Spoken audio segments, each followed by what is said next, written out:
जय श्री राधे।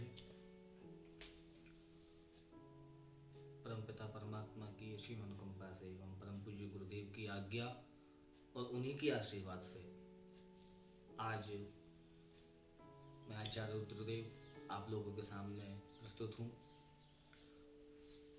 जैसा कि पूर्व में एक हमारी वीडियो के अनुसार हमारी कुछ चर्चाएं हुई थी, तो अभी कुछ भक्तों के मेरे पास में मैसेज और कॉल आई। उन्होंने कहा कि थोड़ा सा विशेष इस विषय पर जानकारी दूं। रामचरितमानस में एक चौपाई है, जब जब होए धर्म की हानि, बाढ़हि असुर अधम अभिमानी। तो गोस्वामी तुलसीदास जी के शब्दों के अनुसार जब जब धर्म की हानि होती है, और अगर हम इन्हीं शब्दों को भगवान श्री कृष्ण के शब्दों के साथ में जोड़ करके देखें तो भगवान ने भी गीता में अर्जुन से कहा कि यदा यदा ही धर्मस्य ग्लानिर्भवति भारता अभ्युत्थानम् अधर्मस्य तदात्मानं सृजाम्यहम् परित्राणाय साधूनां विनाशाय च दुष्कृतां धर्म संस्थापनार्थाय संभवामि युगे युगे। भगवान अर्जुन से भी यही बात कह रहे हैं, गीता में भी यही बात है और श्री रामचरितमानस में भी गोस्वामी जी के शब्दों में भी यही बात है। फर्क इतना है कि गोस्वामी जी कहते हैं कि जब जब होए धर्म की हानि, और भगवान कह रहे हैं कि यदा यदा ही धर्मस्य ग्लानिर्भवति भारत। जब जब धर्म से ग्लानि होती है, तो ग्लानि और हानि दोनों शब्द अलग है। ऐसा नहीं है, रामचरितमानस में भी गोस्वामी जी ने भी ग्लानि शब्द को लिया है। जिस समय रावण का आतंक बहुत ज्यादा बढ़ जाता है तो गोस्वामी जी लिखते हैं कि बहुत ज्यादा ग्लानि, धर्म को ग्लानि हुई। तो ग्लानि और हानि, इन दोनों शब्दों का जो अंतर है उसको सामाजिक सामान्य भाषा में स्पष्ट करने का प्रयास कर रहा हूं। ग्लानि और हानि, अब जैसे मान के आप चलिए कि किसी वस्तु को लेने के लिए हम किसी दुकान पर जाते हैं, तो दुकान पर गए और उस वस्तु को हमने देखा, लिया नहीं। तो देखने की इच्छा तो है लेकिन लिया नहीं, लेने की इच्छा नहीं है। तो ये हुई हानि किसकी? दुकानदार की, कि हमने दुकानदार के पास में जाकर के उससे सामान देखा, उसकी वस्तु को देखा लेकिन लिया नहीं, तो उसको हानि हुई। तो ये हानि है। लेकिन देखने की भी इच्छा जब नहीं होती है तो उसको ग्लानि कहते हैं। किसी वस्तु से, किसी विषय से, किसी बात से, किसी व्यक्ति से जब हम उसको देखने की भी इच्छा नहीं रखते तो उसे ग्लानि कहते हैं। इसी प्रकार से हानि का अर्थ है कि धर्म की बात को सुनना। हम धर्म की बात को सुनते तो हैं लेकिन मानते नहीं।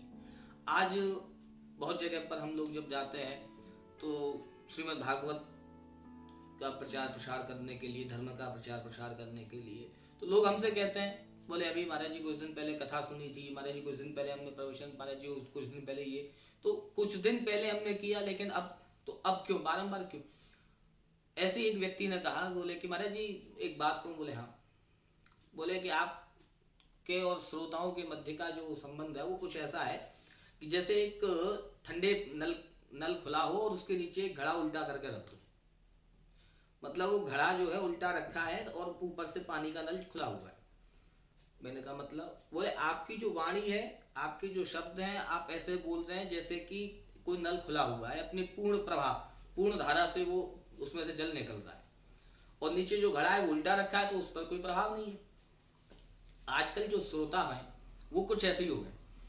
तो उनके कहने का मतलब ये था कि आप क्यों प्रवचन करते हैं, आप क्यों कथा करते हैं, क्यों लोगों को धर्म से जोड़ते हैं, क्यों धर्म का प्रचार प्रसार करते हैं?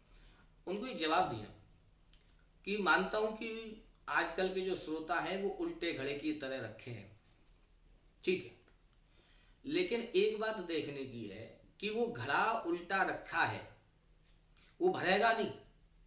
अगर वो घड़ा सीधा रखा हो और वो भर जाए तो वो खुद भी शीतल होगा और दूसरों को भी शीतल जल पिला करके शीतल करेगा।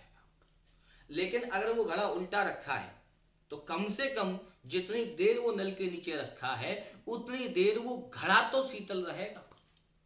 कहने का तात्पर्य यह है कि जितनी देर आप धर्म से जुड़े हैं, जितनी देर आप धर्म से बातें कर रहे हैं, जितनी देर आप कथा सुन रहे हैं, जितनी देर आप मंदिर में हैं, जितनी देर आप तीर्थ में हैं, उतनी देर कम से कम आपका मन ईश्वर में समर्पित तो है।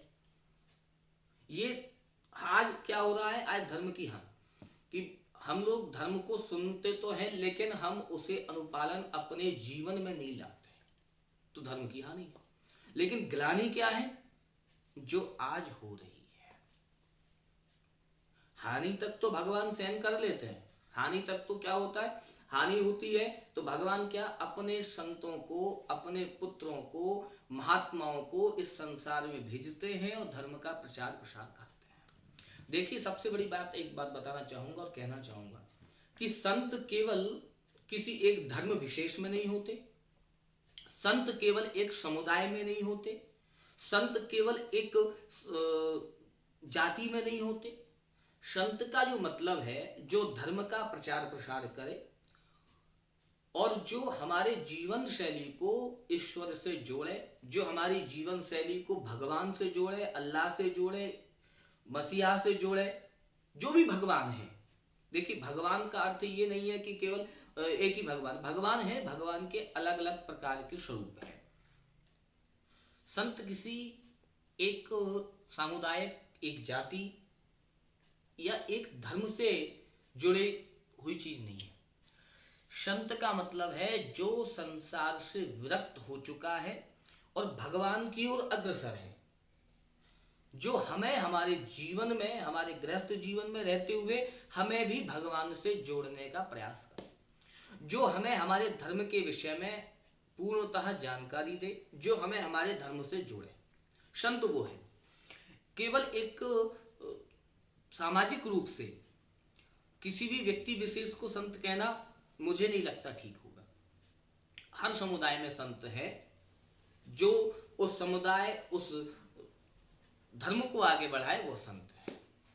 अब बात आती संत, तो आज जो स्थिति हो रही है, धर्म की ग्लानि हो रही है। आज धर्म की हानि नहीं हो रही है, धर्म की हानि तो होती आ रही है। तो धर्म की हानि को सुधारने के लिए नाना प्रकार के संत हैं, बहुत महामंडलेश्वर हैं, संत हैं, सभी धर्मगुरु हैं जो धर्म का निरंतर प्रचार प्रसार कर रहे हैं, वो सब हैं। लेकिन आज जो धर्म की ग्लानि हो रही है, अत्यंत दुखद घटना है, अत्यंत दुख की बात है कि आज पालघर में, महाराष्ट्र में जिस प्रकार से 2 संतों की निर्मम हत्या कर दी गई, अत्यंत दुखद विषय है। आप भारत जैसे संवैधानिक देश में, भारत जैसे एक स्वतंत्र देश में आज 2 संतों की हत्या कर दी जाती है। शासन प्रशासन के सामने एक 75 वर्ष के बुजुर्ग वृद्ध संत को लोग निर्मम पीट पीट करके उनकी हत्या कर देते हैं। क्यों? उनका कहना है कि हमने सोचा चोर हैं, हमने सोचा कि हमारे बच्चों को उठाने के लिए आए हैं। अरे मेरे भाई, आप मुझे एक बात बताइए कि क्या भेष कुछ नहीं होता? क्या वस्त्र कुछ नहीं होते? क्या आयु कुछ नहीं होती? एक भगवा वेशधारी, एक वृद्ध 75 वर्ष की आयु का महात्मा क्या आपके घर में चोरी करने आएगा? क्या आपके बच्चों का अपहरण करने आएगा? आज वो संगठन, आज वो समितियां, आज वो ट्रस्ट और आज वो मानव अधिकार की बात करने वाले लोग कहां हैं जो अफजल कसाब जैसे आतंकवादियों को फांसी देने पर जोर जोर से बोलते हैं कि मानव अधिकार का उल्लंघन है। आज मानव अधिकार का उल्लंघन नहीं है। आज 2 संतों की निर्मम हत्या कर दी जाती है, आज वो मानव अधिकार कहां है? आज वो भारतवर्ष का कानून कहां है? एक प्रशासन और शासन के सामने, पुलिस वालों के सामने एक संत हाथ जोड़ रहा है। अरे मैं कहता हूं वो चोर थे, मैं कहता हूं कि वो अपहरण करता थे, तब भी क्या किसी को इस देश में ये अधिकार प्राप्त होता है कि वो किसी की निर्मम हत्या कर दे? क्या कानून का भय नहीं है? क्या कानून नहीं है इस चीज के लिए?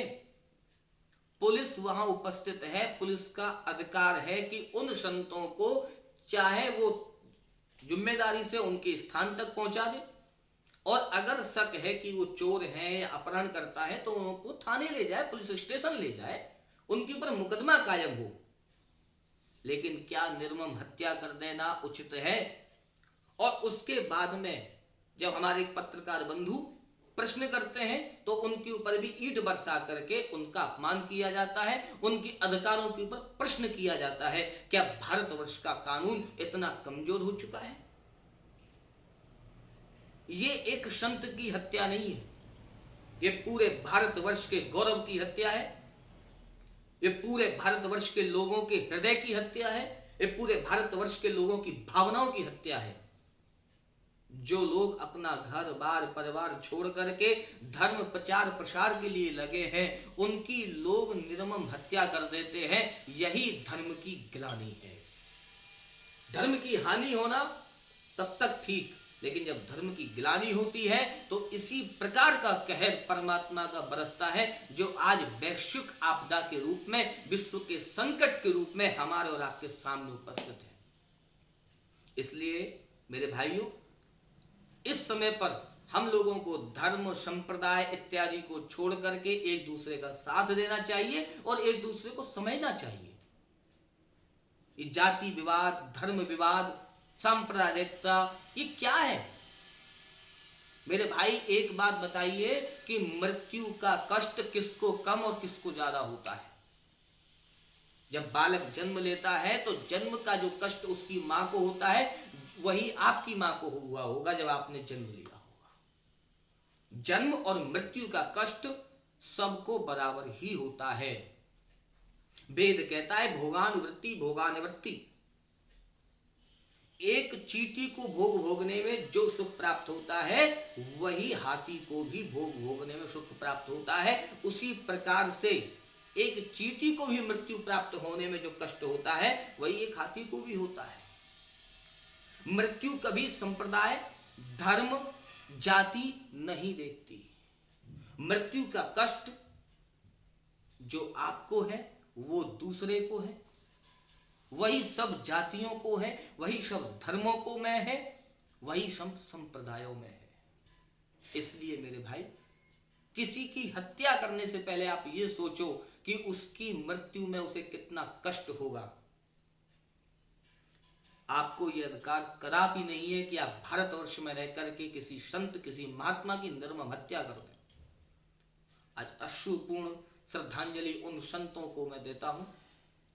भगवान उनकी आत्मा को शांति प्रदान करे और भगवान शीघ्रातिशीघ्र हमारे देश के लोगों को सद्बुद्धि प्रदान करे, जो आज संप्रदाय और धर्म के ऊपर लड़ रहे हैं। मत करो राजनीति मृत्यु और जीवन की। राजनीति करनी है तो राजनीतिक बातों पर करो।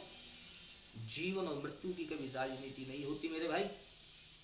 जब जीवन और मृत्यु पर राजनीति होने लग जाए तो फिर कभी कल्याण की भावना नहीं हो सकती, कभी कल्याण नहीं हो सकता। इसलिए इस पर भी राजनीति। दो संतों की निर्मम हत्या हुई है, दो लोगों की निर्मम हत्या हुई है, इसके लिए दुख नहीं है आपके हृदय में? इसके लिए कष्ट नहीं है आपको? तो इससे ज्यादा शर्मनाक बात हमारे देशवासियों के लिए कुछ नहीं हो सकती। इन्हीं शब्दों के साथ में आज अपनी वाणी को विराम देता हूं और आप लोगों से यही निवेदन करता हूं कि संवेदनशील बनिए, जीवन और मृत्यु का मतलब समझिए। आज जो वैश्विक आपदा हमारे देश पर मंडरा रही है, उसका अर्थ समझिए। इन्हीं शब्दों के साथ में आप सभी को जय श्री राधे। अपने अपने घर में रहिए, सुरक्षित रहिए। ईश्वर आपको दीर्घायु एवं स्वस्थता प्रदान करे। जय श्री राधे।